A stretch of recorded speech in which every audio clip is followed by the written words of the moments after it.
This is Agriculture Today, and I'm Shelby Varner with the K-State Radio Network.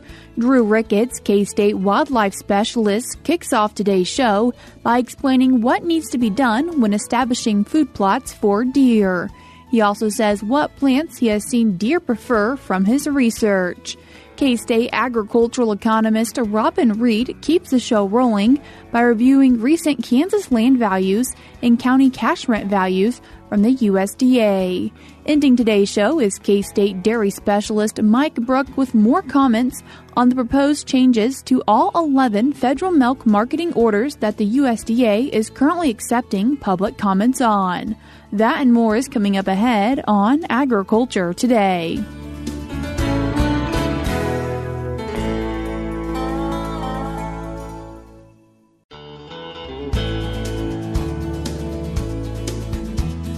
You're tuned in to Agriculture Today, and we start our Tuesday show hearing about food plots for deer from K-State wildlife specialist Drew Ricketts. Drew, thanks for joining us today. Yeah, thanks for having me, Shelby. Drew, before even planting begins, there's something really important that people should do when they think about food plots for deer. Yeah, that's exactly right. And we're talking about a soil test here. And soil tests are often overlooked by hunters that are planting food plots because we tend to think that as being something that's really important for production agriculture, but we don't necessarily think about it for food plots. We've got some good research out of Mississippi State that shows that deer select for nutrients when they're out there picking what foods that they're going to eat, and in some side-by-side comparisons where they had food plots that were fertilized versus unfertilized food plots, and then some that were just amended with different amendments, the deer selected for the fertilized food plots. In that specific study, they were selecting for phosphorus, which is an important nutrient for bone health. It's also an important nutrient for forming of antlers and teeth and those sorts of things. And when it comes to testing the soil, need to give people plenty of time to do that? We do, yeah. So when we're going to test soil, first we have to go out there and collect the soil sample, and that's an important process. But after that, we submit it, and you should expect about 2 weeks from the time you go out and collect that sample until you get the results back and have time to evaluate them. And then we're going to need another week probably to go buy the amendments that we need to put on the soil and then get them applied. So, a good general rule is to think at least 3 weeks, but if you want to give yourself a good buffer, a month before you want to be planting, we need to really be out there testing the soil and submitting that soil sample.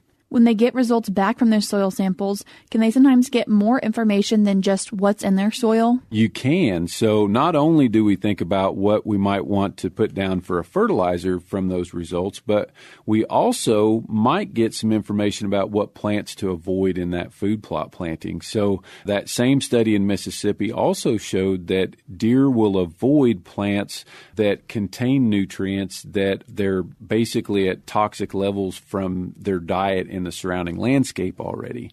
So in that study, there was a lot of acid or highly acidic soils in the area, so the deer were getting a lot of sulfur in their diet. So they were actually avoiding plants like turnips and radishes that are in the mustard family that tend to accumulate sulfur. So if you see high sulfur content or high acidity, low pH in that soil sample, then you may want to avoid turnips or radishes, those sorts of plants. And is this a case where maybe one neighbor's one way and another neighbor's the other way? It is. So, within a county, I might see food plots that are 5 miles apart where the deer just hammer turnips at one place and they won't touch them at all at another place. And what's the purpose of a food plot? In different parts of the country, food plots play different roles. In Kansas, we do not see signs of food limitation really in our deer herd unless it's an extreme drought or something like that. And those signs would be like winter kills or really thin, poor health deer at the end of winter and those sorts of things. We really just don't see that. We see really healthy deer even when the does are pregnant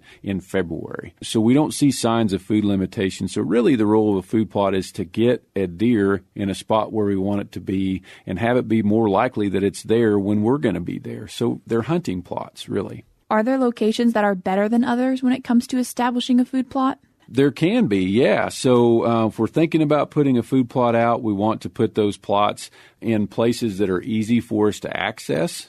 We also want to think about them not being within view of the road, if we can help that, because we don't want to attract poachers.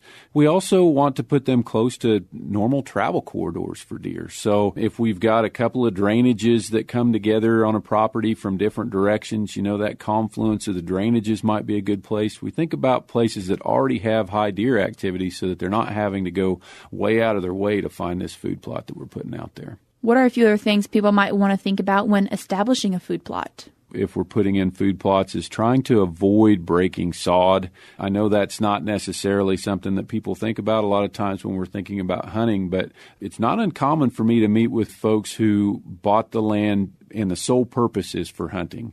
And we may not be thinking about stuff like what's been plowed before, what's farm ground, what's native grass that's never been plowed, and that sort of thing. And breaking sod is one of those things. We've got enough crop ground, right? Prairie is a very limited resource. We're very lucky in Kansas to have lots of prairie.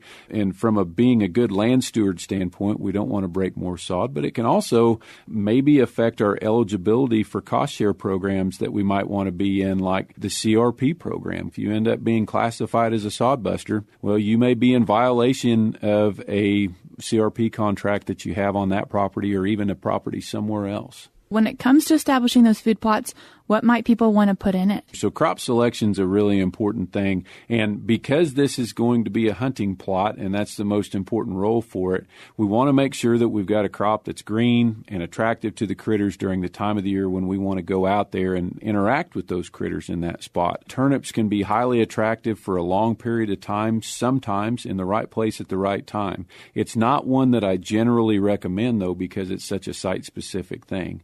Oats. Forage oats are actually my favorite food plot plant from the research projects that we look at, and this is a lot of data from a lot of different places around the country. Oats are selected over most plants in most situations. A lot of people are scared of oats for a food plot standpoint because they have some cold tolerance issues, but generally what that means is you've planted the wrong variety for your area.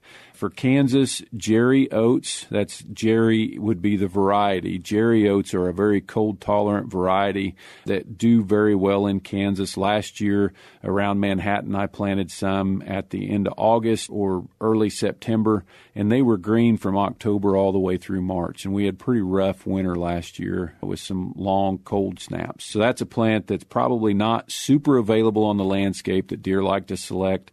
A good companion plant that we can also put out there with oats would be Austrian winter peas. That's going to be a plant that is tasty enough that deer really select those as well. They're also a legume, so they can put a little nitrogen back in the ground along with those oats. Sort of the final thing that I like to think about with the food plots, too, is making sure that we're monitoring our success, because a lot of times food plots are pretty small. We may only have an acre of food plot, and we might have a whole lot of deer mouths out there. So putting up an exclusion cage so that we have a spot that the deer can't get to that we've put into place after we've planted. And that can show us that sometimes the deer are eating all the food plot plants just as soon as they come up, and we'll have plants in that exclusion cage, but we don't have any plants outside of it. And even if we don't have that problem, it still will show us how much the deer are using that food plot, because we can see how tall the plants are in the cage versus the plants that are outside the cage. How many oats do you usually use for your food plots? If we're looking at the planting rates that are recommended if we're harvesting for seed, those are typically going to be around like 70 pounds per acre of oat seed. We want to double that for a forage situation. So we're looking at about 140 pounds of seed per acre for oats. The general recommendation for the Austrian winter peas, if I remember right, is like 30 or 40 pounds per acre. If we're broadcasting those, which it's important to think about how we plant food plot seed. Austrian winter peas are really big, whereas oats are a pretty small seed. So you can't really put both of those in a hopper and a drill and plant either one of them at the correct rate. So an easy way to seed both of those would be to broadcast the peas, then come back through and drill your oats. And then that drilling process, if you got a cultipacker on that drill, is going to help you get good seed to soil contact for both the oats and the peas. If we are going to broadcast those peas, you want to go a little heavier. I had really good success last year going back into the oats with about, if I remember right, 60 to 70 pounds per acre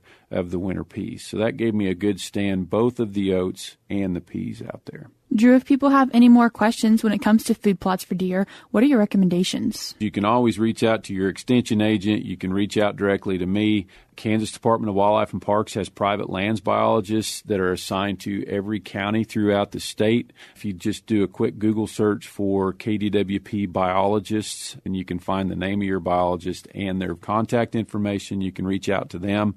There is an amazing book resource out there. It's called The Field Guide to Wildlife Food Plots and Early Succesional Plants. Dr. Craig Harper, he's the Extension Wildlife Specialist in me out of Tennessee. He put that book together, and he's sort of the authority on that stuff. And it's got suggestions. It's got chapters for each wildlife species that we might want to plant food plots for. It's got recommended seeding rates. It's got nutrient contents of all kinds of different food plot plants. It's also got information about managing with herbicides.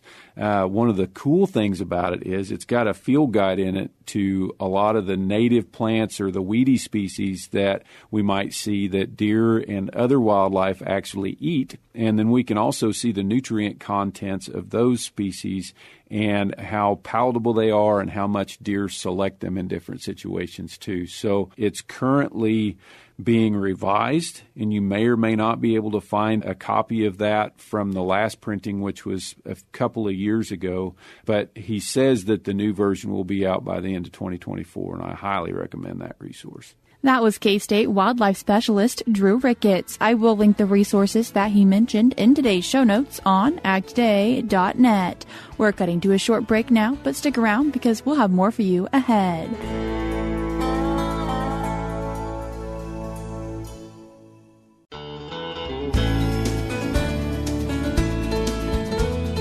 You're tuned in to Agriculture Today, and we continue our Tuesday show discussing land values and cash rent with K-State agricultural economist Robin Reid. Robin, thanks for joining us today. Thanks for having me, Shelby. Robin, some really important numbers when it comes to agriculture, especially this year. And looking at just land values, what numbers do you get from the USDA? August is an interesting month as we get public information from USDA National Ag Statistics Service on both land rental rates and land values. So these were from surveys that USDA had completed last spring, and then they get published at this time every year. As far as land values go, the only numbers that we get are state-level numbers. And obviously, if anybody is from Kansas, they know eastern Kansas is very different from western Kansas. And if you're in northeast Kansas, it's almost a different world when it comes to land values. So one number for the entire state of Kansas really doesn't tell us anything about any given parcel and what it might be worth. But these numbers have been published back into like the 1950s. So it really gives us a good long-term trend, historical perspective on land values and where they are going. So to kind of highlight here in Kansas, the numbers we have for 2024, we have irrigated, crop ground, non-irrigated, and pasture. So those are the three values we have at the state level. Now, when we look at these values, we've had a very large run-up in land values, really since 2020. Everything is related to the profitability of the farm as well. But basically, if we look at farm income related to land values, there's a very strong trend into how land values react based on farm profitability. So we went through a period of time here recently. 2020 was really the start of it when we had some large government payments coupled with commodity prices increasing quite rapidly, and the land market has really taken off the last 3 or 4 years. Right now we're in interesting times. We have commodity prices coming down other than some livestock prices and milk and things, but for the most part, corn, beans, wheat, grain, sorghum, our main Kansas crops are really experiencing a lower market right now. And how that translates into farm profitability and land prices going forward is really the question. Any guesses on how it might look going forward? Well, what I have to look at for really where are we going from here is what has happened historically. And so there's a couple points in time that I will kind of look at to relate where we're at now.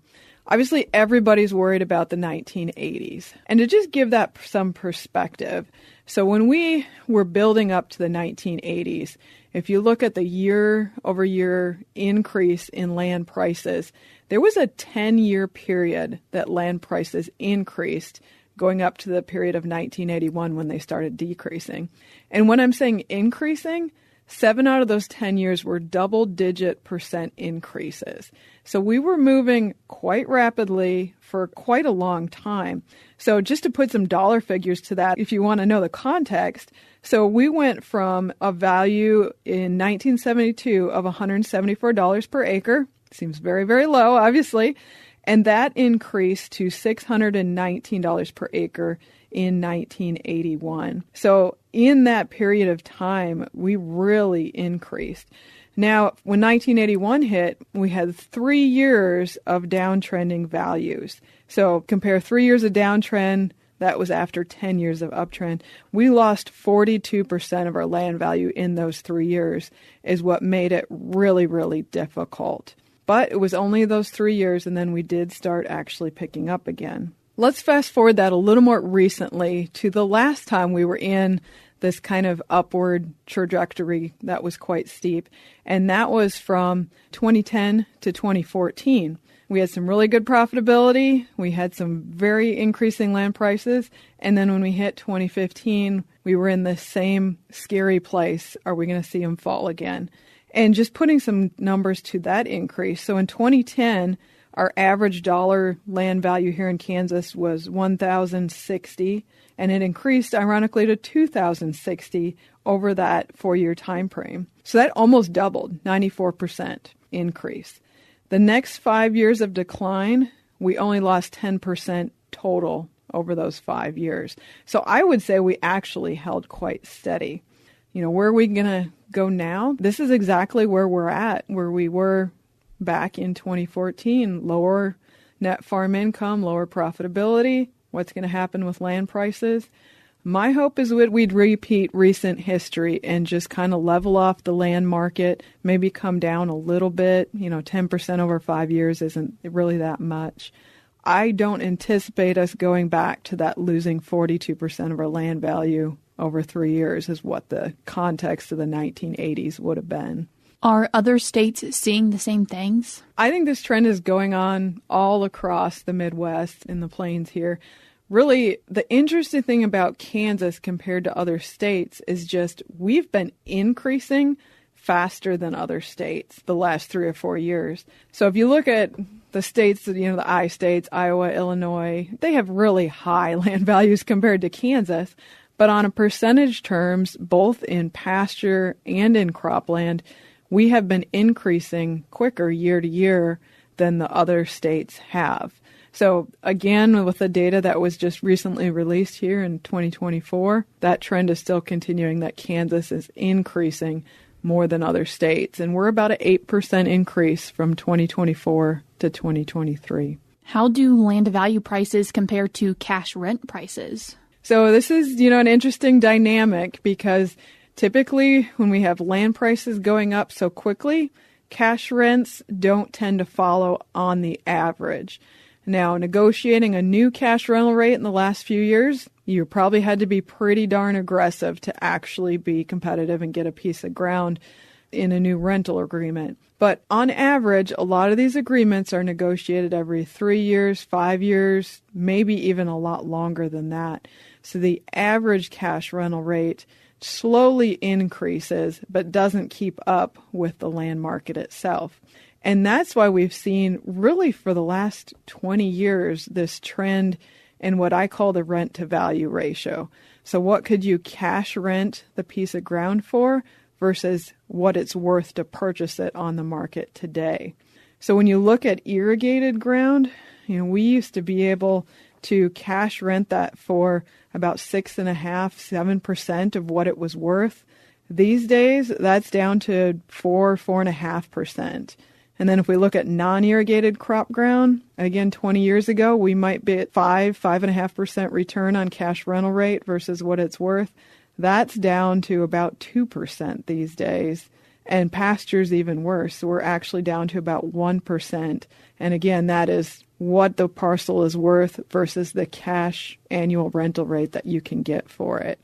So that's a stark difference in what has happened over the last 20 years. And Robin, there's a report that recently came out from the USDA that you've pulled down into just Kansas that people can find on agmanager.info. And instead of talking through all of those numbers, what are a few key things that they should keep in mind when looking through this list? Right. So what you're referring to, Shelby, is the cash rental rates at the county level that USDA publishes every year. And to be completely honest, as we're getting questions mainly from landowners, but also from producers in our county extension offices or our department, a lot of the questions are, what is the going rate, cash rental rate for pasture cropland in my county? And the most publicly available published numbers are these survey numbers that just came out this week. And so on the county level, it'll give you cropland, dryland, irrigated, if is there enough irrigation in the county to publish a number, and then pasture. So what I like to caution producers or landowners, whoever is looking at these numbers, it is one number on average for the entire county. And depending on the quality of the ground, the amenities that the tenant might provide or landowner have for the tenant to use, the relationship between that landowner and tenant, there is a host of factors that could easily make a single agreement be much higher or lower, but equitable than these published numbers. So I always say these are a starting point for negotiations when you're looking at them. But again, this is the best published information we have for what's the going rental rate. So really a good reference point as people start to think about doing negotiations for next year? Yeah, and I know a lot of people are already starting to think about this or even talk to their landowner or tenant about what should the rental rate be next year. And really what I'm hearing across the countryside and what I'm seeing based on profitability, there is a good chance that rental rates would need to be negotiated down going forward. Caveat to that, it really depends when it was negotiated last, because the big years of profitability and higher commodity prices have just been in the last few years. So if it's a newly negotiated lease in those years, you might think about if that is a sustainable rental rate for the tenant going forward. We are in for some tough times in agriculture, so just want to make sure landowners know that there might be a conversation coming up with their tenant, making sure this equitable lease is still in line. Robin, I appreciate you taking the time to join us today. Thank you, Shelby. That was K-State agricultural economist Robin Reid. I will link her publication on cash rent rental rates in today's show notes on agtoday.net. We're cutting to a short break now, but stick around because we'll have more for you ahead.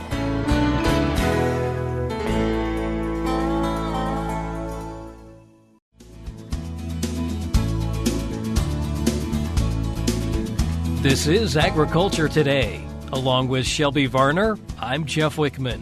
We end today's program with this week's milk lines. Dairy producers are being asked to offer their input on several recommended changes to all 11 federal milk marketing orders before the comment period ends on September 13th. The recommended changes affect pricing for dairy farmers and more than 300 dairy processors that produce fluid milk products. K-State dairy specialist Mike Brouk says that producers can make written comments or submit them online. This week he takes a look at some of those recommended changes. Today I'd like to visit with our Kansas dairy producers and encourage them to be proactive when it comes to the changes that have been proposed for the milk marketing orders here in the United States. As we look at our milk marketing orders, they really haven't had substantial changes since they were first initiated in 2000. And I need to encourage you as dairy producers that these milk marketing orders have been requested by you, the dairy farmer, through the dairy industry to make sure that you get a fair and equitable price for the raw milk that you're shipping every day off your farm, or every other day, depending on the case. So it is your duty and your right to participate in these hearings. The hearings have all been held, and the USDA has made a proposal that they're now accepting public comments on. So you have until September 13th to make your comments, and you can do those either in a written fashion or they do have a website that you can do them online if you prefer, and that might be the easiest for you to do. I would encourage you to spend some time visiting with your fellow dairymen as well as maybe your milk co-op that you ship to determine what those comments might look like as you move forth with trying to have some input into this process. There are many changes, and some of those will bring some positive impacts to your milk check, and others may or may not, depending on given market situations. Some of these we're fairly excited about. For example, there has been some changes in how calculations are done based on the contents of solids in the milk. These, again, have not been updated for many years, since 2008, and those were small changes. So it's really time that, based on the changes in the raw milk supply in the United States, that we do make those changes. It's also important to note that there are changes in how raw milk will be priced based on the prices that we're receiving for different dairy products being manufactured out of that raw milk. So there's some substantial changes there. I'd encourage you to spend some time learning what those changes are and how they might impact your dairy farm and your milk check. I want to encourage you that this process does not end on September 13th. That's just a comment period. The USDA will take all of those comments into consideration as they move forward to a final vote on the changes, which will probably happen sometime in early 2025. When that occurs, you would have the opportunity to actually cast a ballot, a yay or nay, for these particular changes. You will have to visit with your co-op to determine whether or not you can cast a ballot individually or if your ballot will be cast with the rest of your co-op members. Different rules apply for that depending on your co-op that you actually ship to. So I would encourage you in advance to visit with your milk co-op representative about how that will actually work in your particular case. I want you to also realize that if the changes in the milk marketing orders are not passed, we run the risk of running without milk marketing orders, and that could be problematic for us as well. While we may not be happy with how the milk marketing orders have performed the last few years with all of the volatility, had we not had milk marketing orders, that could have been even more problematic than the current system. This is Mike Brouk with K-State Research and Extension, encouraging our dairy farmers to be active in this process of which each of you are a part of. Thanks, Mike. And that'll do it for this edition of Agriculture Today. For Shelby Varner, I'm Jeff Wickman. This is the K-State Radio Network.